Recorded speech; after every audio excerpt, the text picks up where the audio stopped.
Hi, I have a new mic today too. It's my mic. Sao mọi người đã trở lại lâu không? Lâu đúng không? Xin lỗi, tôi đang đấm nhau với 28 cháu học sinh ở trại hè nên là I don't have time. Thôi được rồi, nói chung là một tuần vừa rồi mình Hình chỉ như biết trước anh không nói câu này. đủ hết một cái beat mà tôi chưa e. Ok được rồi. Like một tuần vừa rồi tôi đã quá mệt mỏi, tôi chỉ có làm việc thôi và bây giờ cuối tuần rồi và tôi đã có thể xem các chị nhảy Mega Kill. Trời ơi, kiểu tôi đã save lại để hôm nay được react lần đầu tiên ấy. Nên là oh my god, I'm so hồi hộp. Đây là một trong những phần mình thích nhất. Yeah, can we watch this already? I'm so excited. Trước hết, What? chúng ta cần có một cái list các cái tiêu chí. Mega Kill thì chắc là đội hình này rồi sự đồng đều. Mình nghĩ hai cái đấy rất quan trọng. Cái nào anh để lên đầu tiên? Không, nhưng có một cái nữa đấy là mình vẫn nghĩ là Mega Kill cần một cái một cái vision của một người đạo diễn ấy, kiểu tức là mình để ý những cái Mega Kill mình thích nhất thường, ví dụ như kiểu là bài của Proud Man này, rồi bài của Lady Bounce, hay là bài của năm ngoái của ai, Yeah, 1 Million. Tức là mình cảm thấy là cái vision của cái người biên đạo tổng và là đạo diễn ấy, nó rất quan trọng ấy. Đặc biệt là trong cái bài 1 Million thì mọi người thấy, tức là kiểu mặc dù có rất nhiều thành viên ở trong nhóm đấy biên đi chăng nữa, nhưng mà trông nhìn nó thành một cái tổng thể. Còn ví dụ như một cái ví dụ mà mình cảm thấy hơi fail đấy là cái hội gì nhỉ? White King mùa 2, hội Mannequin. Mình cảm thấy bài ví dụ đoạn đầu ôi wow, rất là đủ wow đấy, nhưng mà đến nửa đoạn sau thì kiểu xịt keo ấy, nó hơi messy. Đấy là cái mà mình muốn nói. Ý là kiểu mình cảm giác là những cái bài mà nó Mega Kill phải nổi bật hẳn ấy thì là cái vision của một cái người đạo diễn chính rất quan trọng. Yeah, I think that's all. Đấy, chúng ta đang đề cập đến một cái sự liền mạch và có logic ở trong cái bài này, đúng không? Thôi tôi nói nhiều quá, xem đi. I want to say. Từ theo em được biết nhá, thì ở trong cái Mega Kill này sẽ có 2 tiêu chí khác gọi là được đánh giá. Thứ nhất nhá, là về cái tính bản sắc của mỗi cái, vì mỗi team này sẽ phải về nước của họ ấy, phải về nước của họ để quay. Bởi vì mùa năm nay là World đúng không, nên là kiểu còn cái thứ hai nó sẽ có thêm một cái challenge nữa, đấy là một cái challenge về góc máy, high angle, là góc máy quay từ trên xuống. Vậy hả? Ok, có phần riêng luôn. Nhưng mà cái phần đấy thật ra kiểu mình thấy năm nào team nào cũng dùng high angle có gì bất ngờ đâu nhỉ? Thôi rồi, cứ thử xem như thế nào. Năm nay bắt mình phải dùng.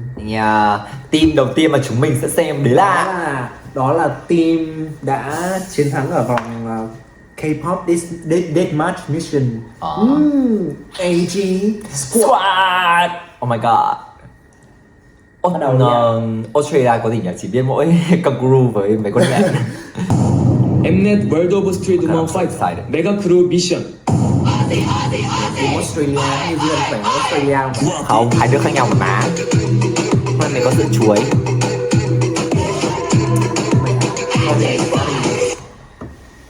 Kea là đạo diễn đúng không? A boomerang star, not just through era, but through generations. We pay respect to the traditional custodians of the land, past and present. Their stories are carried in the trees, the sand, the creeks, the tide, and in the silent movement of the creatures that know it best. This is Australia. In a small town under stars so bright, we met again. We met again.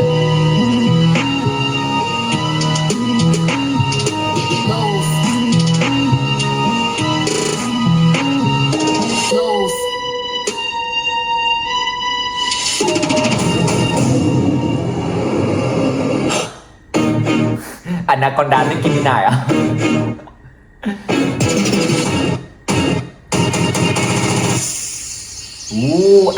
Mình biết chị gái này.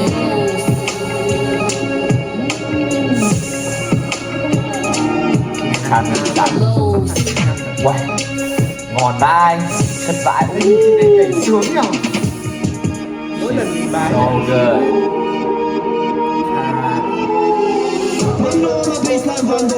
Hồi đấy sẽ làm được một cái video không quay ở studio như mọi khi ha.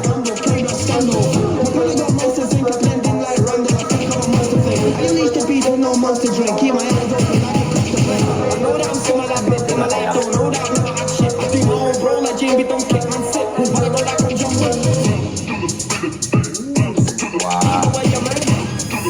Khỏe vai. Wow. Mình đã không thích trang phục lắm nha. Cái găng tay bạc hơi vui nhỉ, mà nó cũng không hiệu ứng ấy. Cái găng tay bạc nó không hiệu ứng mà nó thấy hơi vui. Nó mấy gì được.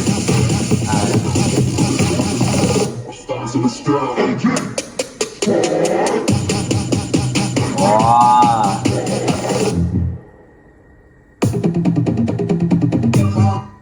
Cảm giác kiểu tay bạc hơi gì. Trang phục ấy, nhưng mà chưa thấy cái nào đẹp. Wow, this will be the best part. Quần cô nhỏ Alia ghê thật đấy, nó lúc nào cũng làm được tốt nhất luôn.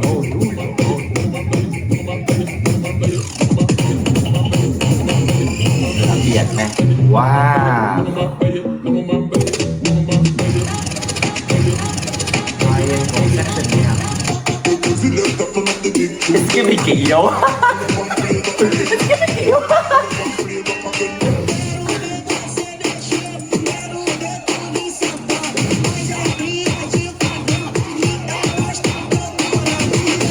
Trời, mình không đánh giá cao phần hay của đâu mọi người ạ. Yeah, let's go.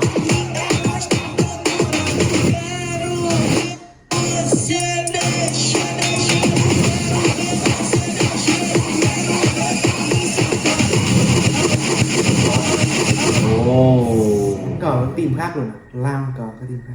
여러분의 좋아요로 팀 오스트레일리아 에이지 스쿼드를 응원해주세요.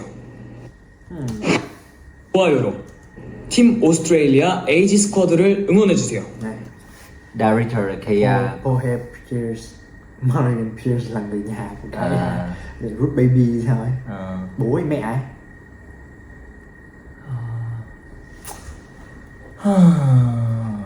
Curated data. So, how do you Ruthie feel? Baby K. Mình ước là mọi người Tôi cảm giác là nó bị cắt nhiều quá. yeah. Mình Nó không đúng ở đây như nãy nó nói đấy, không tạo cho mình một cái sự liền mạch cho lắm. mình thấy là ôi, mình đang hơi không biết nói gì lắm, nhưng mà hiện tại mình chỉ có thể nói là mình chỉ thích duy nhất phần của Danica và phần của Alia. Yeah. So can we watch this lần thứ hai right now? Let's go. Có lần hai xem cái team khác trước. Xem luôn.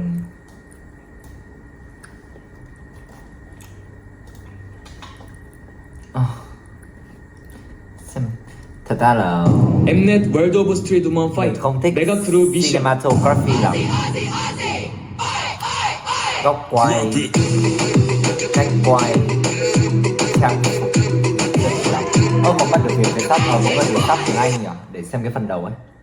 I kind of want to see it. A boomerang is thrown not just through air, but through generations.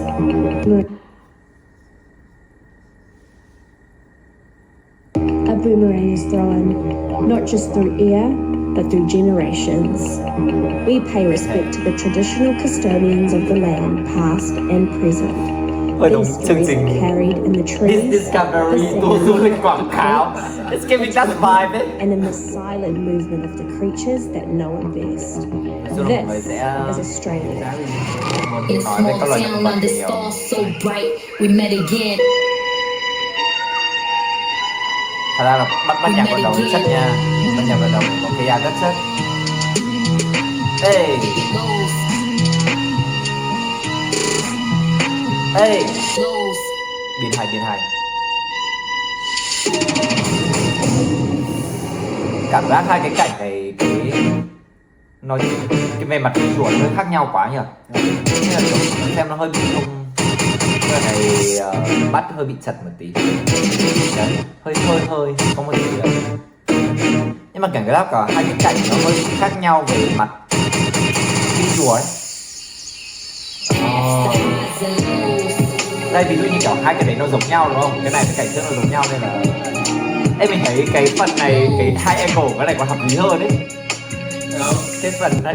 Cái phần hai angle của cái phần này nó còn đẹp hơn đấy, kiểu nhìn đẹp vãi. Rồi, Ôi, đều thế. đều tăm tắp luôn. Rằng là bắt đầu đây là xuống thượng luôn. Cái quần áo này là nhìn quê quá.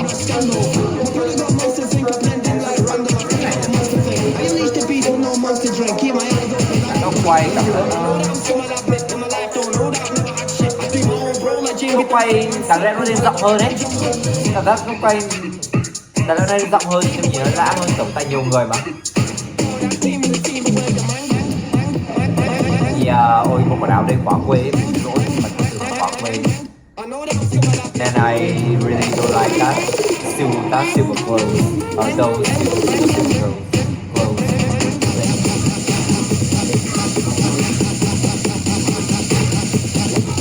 Mà em thấy góc quay của tất cả các chị này đều giống nhau không?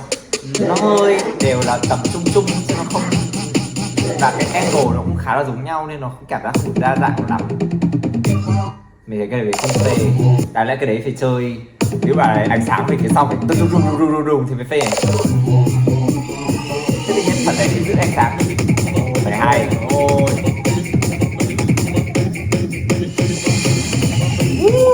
phần này hay, movement chơi máy chơi chất luôn. Dạ hay quá. Đấy mọi người thấy. Ê xong em thấy cái cách mà đây này, ví dụ nhá, kiểu thấy chuyển rất nhiều góc không? Chuyển một kiểu góc, có phía ở phía sau, đằng trước làm một cái đấy, lại chuyển một cái cắt một cái khác vào, xong nhìn kiểu nó đai nó biết hẳn cái phần trước ấy, nhìn hay thế. Nhìn quần áo mọi người có hợp không? Ôi, cái phần AG Squad này nhìn kiểu yếu vãi.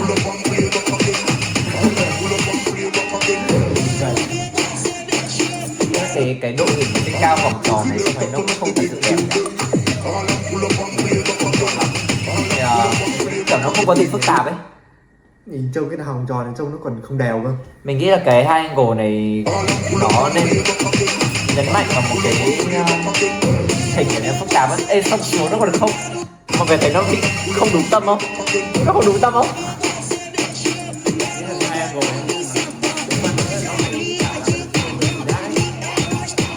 Được rồi này nó cũng không thật sự lên ấy.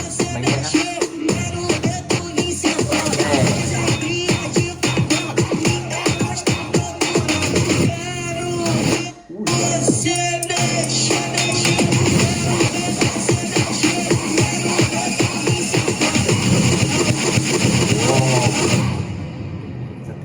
Team khác mà. Kết hơi phí nhỉ. 여러분의 좋아요로 팀 오스트레일리아 에이지스 Đồng đều thì có đồng đều, mọi người nhảy đều, mọi người nhảy rất đều. Nhưng mà không thật sự không có đội hình nào động lại trong đầu mình ngoài phần của Danica, những cái phần mà kiểu chị uốn xuống xong kiểu mọi người tới vẽ ra đội hình của đoạn đấy rất đẹp.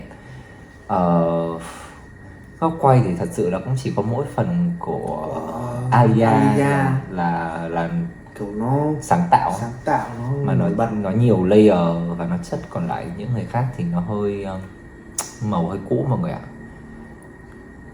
Về ấy thì sao? Yếu tố Yếu tố góc quay cao yếu thì tố ấy cơ. yếu tố góc quay cao thì thôi bọn mình nói quá nhiều comment mọi người biết là bọn mình không thích rồi nhá. Yếu tố về bản sắc thì sao? Bản sắc thì thật ra là cũng khá là rõ ha, kiểu tức là nói về được cái sự hoang dã, kiểu cái sự hoang dã. Các chị nói về kiểu lúc nãy mình chỉ nghe được cái câu đấy là kiểu silent movement of the animal ấy, thì kiểu tức là các chị nhảy thì mình cảm nhận được cái đấy, kiểu các loài ở đây nó có chăn này, đúng không? Xong là có những cái loài kiểu chắc là hơi sói xong kiểu cái thứ ở cái phần của mấy chị kia. Nó hoang dã rồi đó. Thú săn mồi thì thật ra là I kinda get it, nhưng mà để bảo thích bài này thì chưa. Mình đây chính là cái trường hợp mà anh nói là kiểu anh cảm thấy cái vision của người đạo diễn chưa thật sự kết nối được tất cả mọi người lại với nhau mà anh nói lúc đầu ấy. Kinda like that. Thôi, nhưng mà biên chị Kaya, biên đội đầu chắc xem musicality kiểu bắt rất hay luôn. Ok, được rồi, tiếp đến nhóm thứ hai, mình sẽ đến nhóm Mode.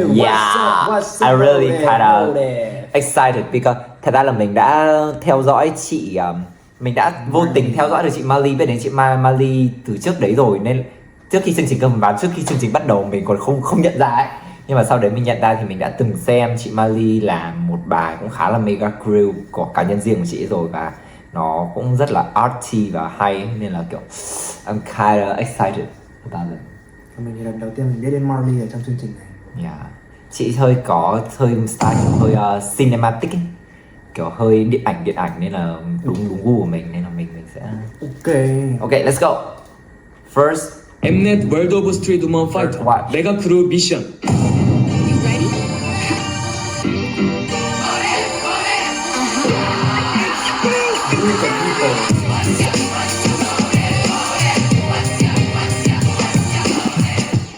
We the people. We the people. Rất mỹ. Oh my god, it's freaking American. Hey, I love that intro. So effective. Oh my god, I see the light. Bye. Nhóm này đẹp, rất đều. Mọi người nhá, có cái hay của món tít rồi. Mọi người nhảy rất old school và flowing mà đều. Chuyển màu đẹp vãi.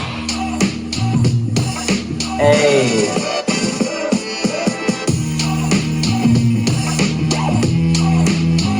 cũng rất là phim tài liệu, nhưng mà phim tài liệu này thì mình thích.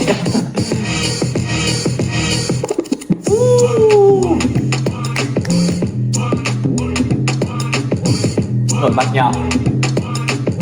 Ê, đây, tươi sáng kìa.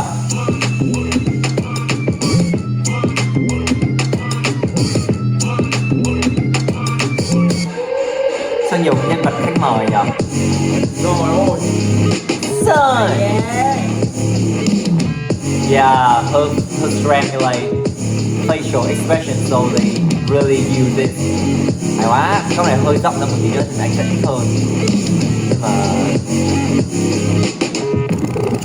wow. Con bé mình quen đấy. Quen à. Rồi. Có cái foundation của mọi người tổ nó siêu tốt luôn ấy. Thì đó là sự đa dạng dân tộc ha. Thì đó là sự đa dạng dân tộc cái này là của mình ha. Đây, chất quá. Đấy, nó phải có mấy cái tiểu tiết hơn như thế. Hay của hai đấy, được.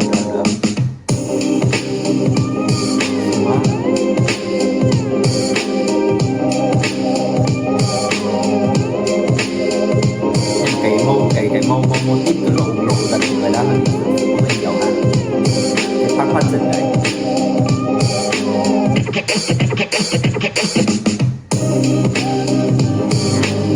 Hay quá. Nghe rất là mẹ. Đây, Dashi hơi trèo.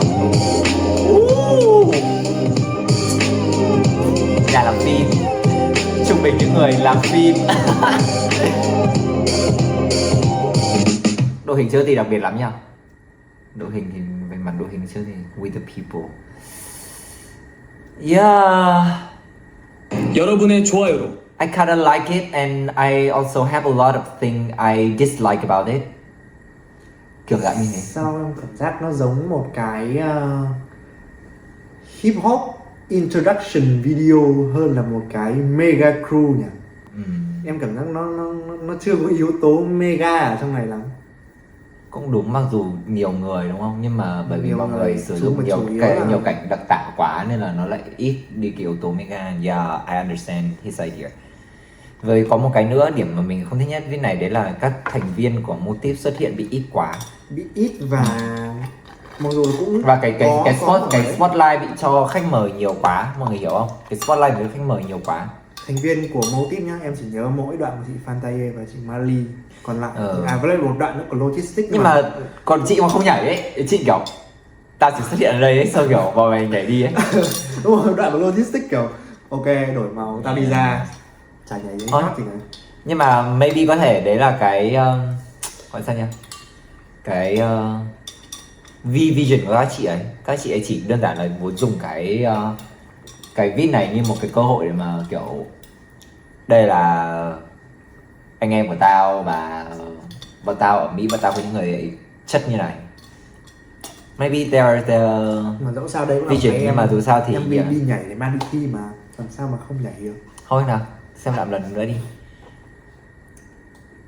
Nhưng mà viết này thì mình thích hơn viết kia rồi, bởi vì mình thích cái khía cạnh cinematography, kiểu những cái về At World of màu Street Woman phim, Fighter cách Mega quay, Crew góc Mission. quay mình thích hơn. Tốt hơn Cái kiểu của Motive là hay ấy, là kiểu mọi người nhảy rất flowy, rất nhẹ nhưng mà lại rất đều chứ không bị kiểu lung tung.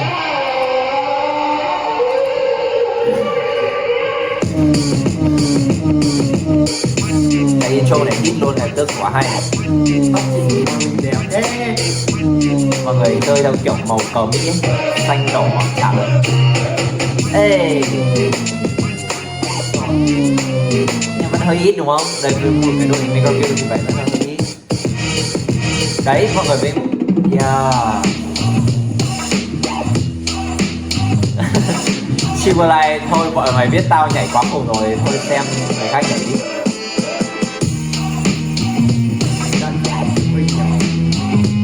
Nhiều quá. Đã lẽ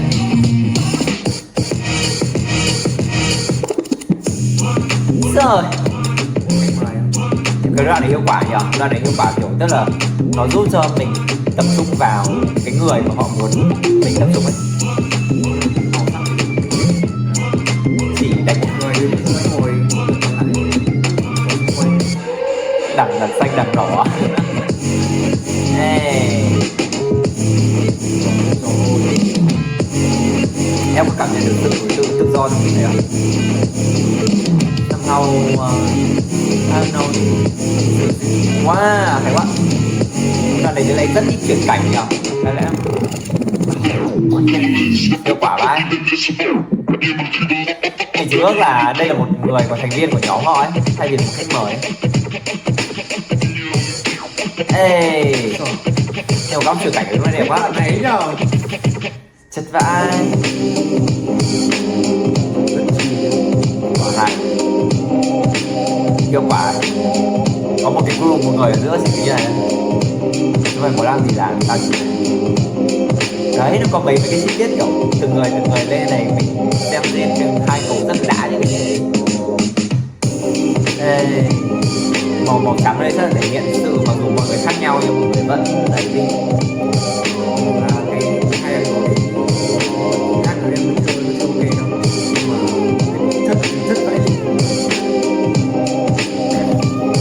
Không biết màu trắng nó có Mỹ rồi nội dung ý nghĩa là gì ha, nhưng mà mình nghĩ là nếu mà theo đây thấy cái động tác ôm nhau thì chắc là kiểu ý nghĩa là kiểu mọi người có ở đảng nào khác nhau nào mọi người vẫn sẽ cùng nhau ấy.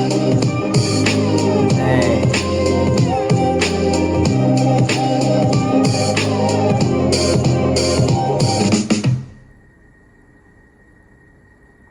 we Yeah. the people. Thôi, nói chung là mình nghĩ là sau khi lần 2 xem thì mình vẫn chỉ có những cái mà mình đã nói thôi, bởi vì cái bài này khá là rõ ràng với những điểm mạnh và điểm yếu của nó. Xung quy là mình nghĩ là nếu mà xét về mặt các chị có thực hiện được cái vision của mọi người hay không thì mình nghĩ là có, bởi vì ngay từ tên bài đúng không? Rất là rõ ràng luôn. We the people, they just want to show like the people of the US ấy, kiểu rất là đa dạng, diverse, very different for each other, but like they have something in common. Còn về khía cạnh đây là một bài Mega Crew trong chương trình này thì mình thấy nó chưa thực sự đúng là Mega Crew đâu. Mình chưa nhìn thấy được nhiều đội hình quá đặc biệt và kiểu phải sử dụng đông người, nhiều hiệu ứng đông người, đúng không? Và đấy, với em nghĩ xem cái yếu tố về Mỹ ở trong cái này có đủ không? Nó khá là rõ đấy, Anh thấy cũng khá là rõ ràng, đúng không? Về mặt rõ. kiểu visual cái thứ khá là rõ. Chẳng qua chỉ là yếu tố về bản sắc của US thì nó quá rõ trong cái video này luôn. Nhưng mà kiểu thật ra mình biết về US mình sẽ hay biết kiểu mấy con pop girl xong kiểu like Donald Trump or anything mấy cái kiểu meme nhảm nhí ấy, nên là kiểu mình xem biết này thì kiểu I don't know like nó là một kiểu Mỹ kiểu khác, còn kiểu tại trong mình Mỹ nó là kiểu mấy cái kiểu hơi pop kiểu pop culture, xong kiểu mấy con Nicki Minaj, xong kiểu Lady Gaga rồi cái thứ nữa là chắc là nói về cái văn hóa nhảy của Mỹ thì nó ok mà. nhưng mà mình nghĩ là cái này nó là nói về kiểu cái Mỹ khác đối với cái Mỹ của mình mọi người ạ. Ok, được rồi.